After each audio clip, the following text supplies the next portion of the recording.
You're listening to Meditations On, the new podcast from ISPA. I'm your host, Ilter Ibrahimov. Sometimes a single word or phrase defines an era. In performing arts globally, we may always remember 2020 as the year of the pivot. A close second, and my personal favorite, you're on mute! As we all feel under pressure to vastly expand our organization's digital footprint and use technology to innovate the way we connect with our audience, how can we make sure we don't forget about accessibility? We discussed this topic with three distinguished colleagues from three different perspectives: an artist, a consultant, and a presenter. These are their meditations. Debbie Patterson is a playwright, director, and actor based in Winnipeg, Canada. She's a proud advocate for disability justice through her work as founding artistic director of Sick and Twisted Theatre. She's in demand across the globe as a consultant on accessibility and as a disability dramaturg. In 2016, Debbie became the first physically disabled actor to play the title role in Richard III in a professional Canadian production.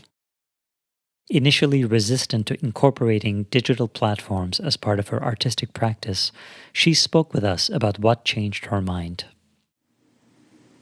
So my thinking around using digital technology to do my work has done a complete 180 in the last year. In the fall of 2019, I was approached by this person who was organizing a conference on digital technology in the arts, asking me to speak at this conference on using digital technology to create access for people with disabilities. And I was just not interested. You know, I work in live theater, and I really like the live, intimate experience of live theater. And if the liveness isn't there, if that intimacy, that physical presence isn't there, it just doesn't feel worth it to me. And so I was like, oh no, I don't want to do this. And she just kept at me, like she thought I would have something to say about creating access because of my lived experience of disability. And so we talked, and I finally got to a place where I felt like, okay, maybe I have something to say about digital technology in the arts in terms of creating access. But then, just before the conference, I was in an accident in another city, and I ended up hospitalized there for a month. So I wasn't actually able to be at the conference. And when that happened, I suggested that, well, since it's, about digital technology, creating access for people with disabilities, my accident was related to my disability. And I was like, okay, so let's create access using digital technology. Let's use Zoom. And we were both kind of new to Zoom. Nobody was really using Zoom a lot at the time. This was in February 2020. And since that happened, there have been all kinds of things happening on Zoom and all kinds of opportunities to use digital technology to make work. And this thing that I've been super resistant to has become normal for me.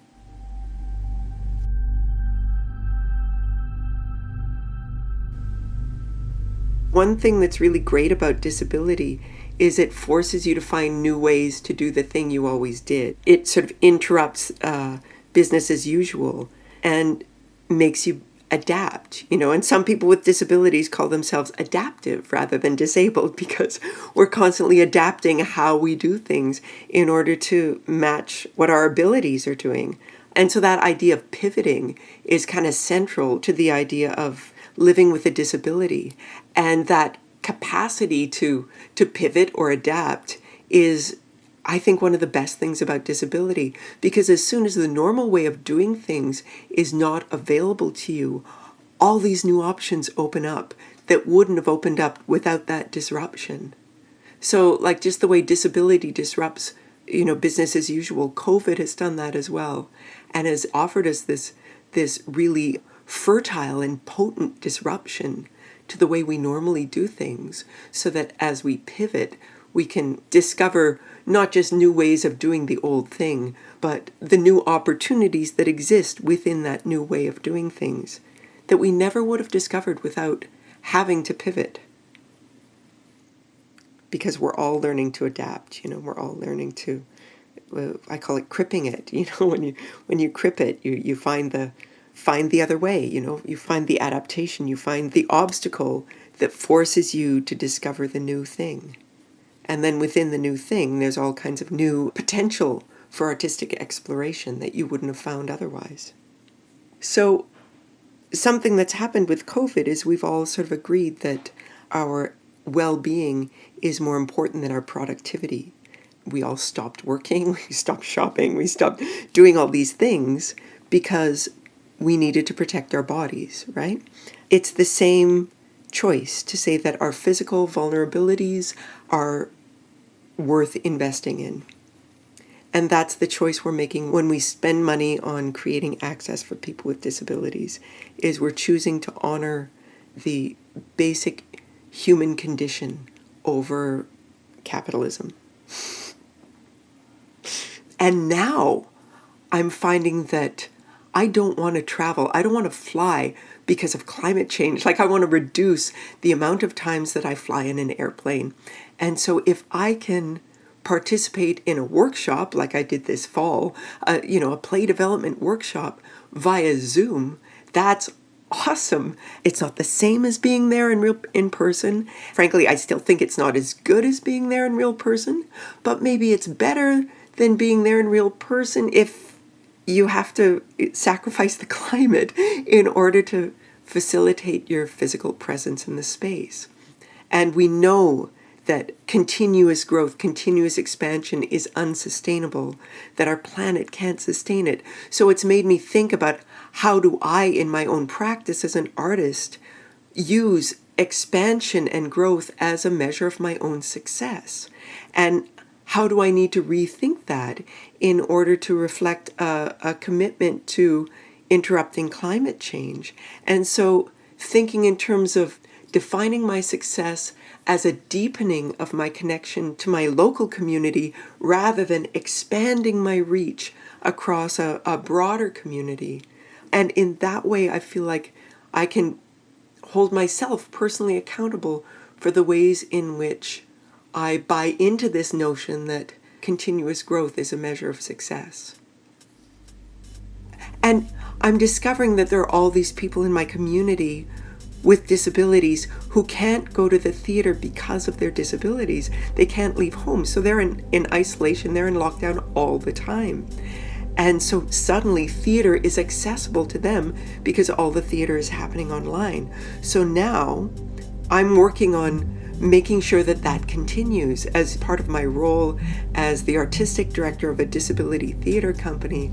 I'm making sure that theaters continue to offer programming on digital formats so that my peers who are unable to leave home at any time can still access theater.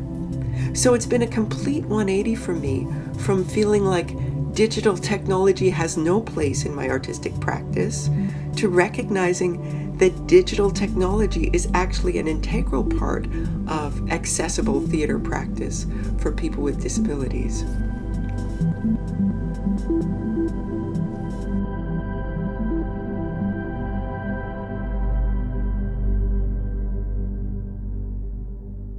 Maria Velahu is a founding member and executive director of Access Culture, or Accesso Cultura, based in Portugal. She and her team work tirelessly to improve access, physically, socially, intellectually, and yes, digitally, to cultural venues and cultural programming in Portugal and beyond. She spoke with us about Access Culture and the new challenges and opportunities that emerged as a result of the pandemic. Access Culture is a not-for-profit cultural association based in Portugal. Our mission is to promote physical, social, and intellectual access to cultural participation, and our members are culture professionals or culture organizations. We do a number of training courses every year, an annual conference, public debates, access audits, and other kinds of consultancies. And we also have some publications, the latest one being a manual on how to create an access plan, a very practical tool, which will be translated into English next month. But we also have other publications already translated into English regarding, for instance, the role of cultural organizations in the inclusion of migrants and refugees, or a report we did on a trip around Portugal called Beyond the Physical Barriers to Cultural Participation, which I believe has got interesting and useful information also for people from other countries interested in these issues. Our aim, our wish is to contribute towards a society where difference will be mainstream. It will be a natural part of our lives given equal opportunities. In this last year, the most significant development perhaps was that Arts Council Portugal, in a partnership with us, created specific funding to support disabled artists and disabled-led projects, and also to support the implementation of services such as interpretation in Portuguese Sign Language or audio description or relaxed sessions. And it is fundamental for us that the Portuguese state and Ministry of Culture have acknowledged the high-quality work created by individual disabled artists and artistic organizations. Disability arts are definitely on the map now for us.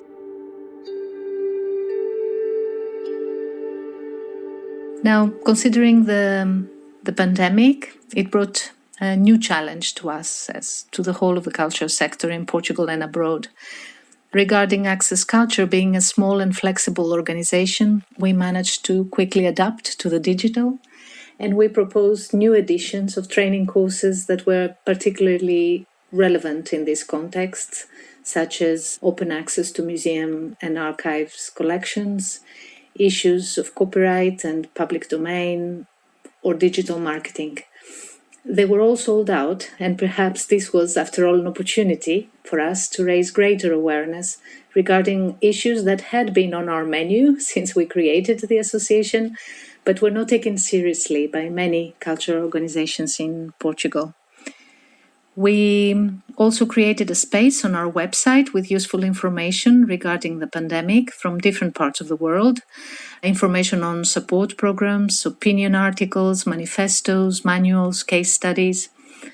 And we also organized weekly evening online meetings in the months of April and May that were very critical months for whomever wished to join and have a conversation among colleagues in order to navigate together through uncertainty.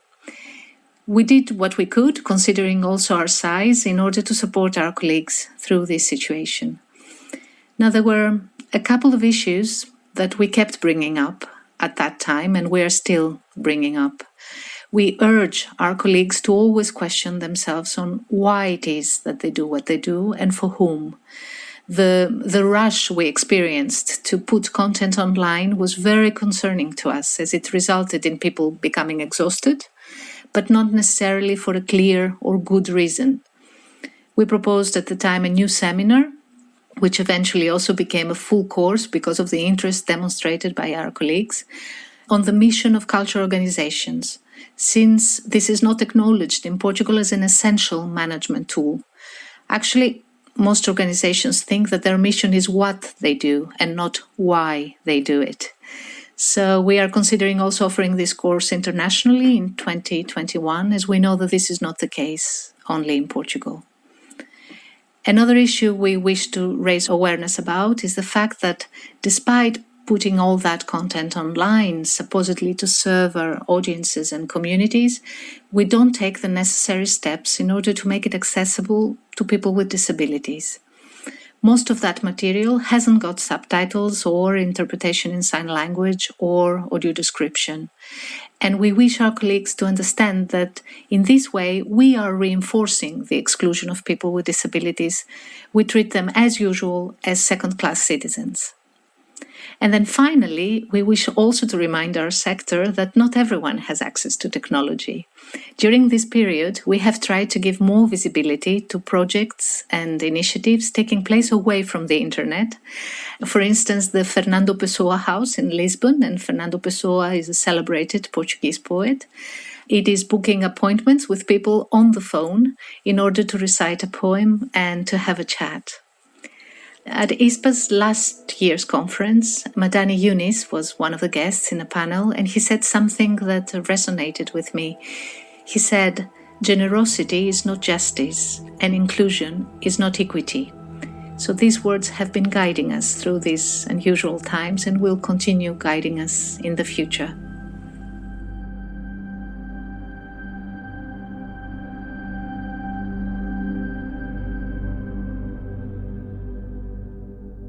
Anna Gallagher Ross is co-artistic director of Fusebox, an annual contemporary performance festival based in Austin, Texas. They shocked and delighted us in April 2020 with their digital programming as one of the first major performing arts organizations to pivot sharply to presenting an online festival. How did they approach accessibility during the 5 short weeks they had to design a whole new model? What did they learn? With the benefit of hindsight, Anna offers us her reflections on these questions and looks to the future. Fusebox's mission is to explore the potential of live performance and the unique possibilities that emerge through the act of gathering. And I am so pleased to be speaking to you today about accessibility because that is one of Fusebox's core values as an organization. We're now entering our 17th year as a festival. 17th! And in 2014, this is sort of how I'll start talking about accessibility. In 2014, we decided to make our festival entirely free to attend. We did this because we believed that the arts should be accessible to everyone in our city. This was meant to establish a relationship between art and audiences that was more relational and less transactional, but also to ignite a conversation about the real costs associated with making work, to underscore the fact that the cost of a ticket does not come close to paying the artist for what it costs to make the work, and to ask people how as a community and as a field we wanted to pay for the creation of new work. And today I've been asked to talk a little bit about our virtual festival and our pivot to the virtual, which brings up a lot of interesting questions and answers about accessibility. So I'm going to take us back to March 2020, which I'm sure none of us want to do right now. I think that the first signal we had that our festival, which takes place every April, was not going to go ahead as planned was the kind of domino effect we saw when South by Southwest was canceled, which is one of the largest festivals in the country and also in our city of Austin. Soon after that, large gatherings were suspended. We remember how it goes, and we realized that the chips were down. And as all of us remember, there was just this wave of cancellations hitting the field, and we were sympathetic and so in solidarity with all of these colleagues and organizations. And I think as a sort of small, nimble organization, what we wanted to do in that moment was to try and offer a creative gesture. So we decided collectively that we would make our festival entirely virtual. And so we asked artists if they wanted to be involved, and we were overjoyed that over 95% of them said, yes, I would love to, I need this right now. But then began the curatorial conversations with these artists, because rather than trying to force their work into a medium they did not conceive it in, we were really more interested in asking them to come up with ideas that meant something to them in that moment and in response to it. And so we pivoted to this virtual edition in just under 5 weeks after spending 2 years planning the festival. And we were conscious that we were asking artists, our crew, and ourselves to reskill and retool at a time when everyone was going through it. And so the conversation began with, what can we do in this moment that is meaningful, and how can we take care of each other? So we went ahead and built a custom web platform for the festival, what we called the Central Hub or venue. And this had accessibility built into its design by the web developer we collaborated with. We also streamed all of the events and programming through OBS, open broadcast software, to Facebook, YouTube, and Vimeo. So it really was activated on several platforms simultaneously. I was overwhelmingly grateful to our web developer, Daniel Carter, who is based in Austin and was able to actually walk us through a lot of the accessibility questions related to the platform that we were building out. So I was learning sort of on the job during those 5 weeks building this platform with Daniel about the kinds of components we needed to see. So I say all of this with the acknowledgement that we still have a lot to learn about the virtual space. I actually like to call it the virtual venue. Although we provided things like live captioning, translation, Spanish language translation for our events, and other accessibility provisions, we realize that there's a lot we need to learn to ensure that the virtual realm is truly accessible. And I need to implicate myself in this because I think I'm learning and needing to be vigilant about the work I'm doing in accessibility as a presenter. I would say that I think a misconception is that you can stop at compliance. I think it's not about being compliant with accessibility, it's about going beyond that, creating truly meaningful invitations into the work you do, and that has practical considerations in terms of, as I was saying before, the accessibility of venues, but it also extends to cultural spaces and who they are for. So I could sort of I think of accessibility prismatically. I think of it as being something we need to approach from multiple perspectives. To me, it's a verb, not a noun. It's something that is ongoing. I think that ultimately I look forward to the kinds of global partnerships that can come out of this. I look forward to inviting new audience members into the work we do who might not be able to travel to Austin. And I think that at a time when borders are contested, when the climate is being ravaged, it's absolutely fundamental that we continue to think about how the digital can play a role in the work that we do. I would just say that what has to underpin that is a care for live performance and a care for artists and the incredible people who work to realize performances behind the scenes, and ensuring to the best of our ability that everything we're doing is as accessible as it can be.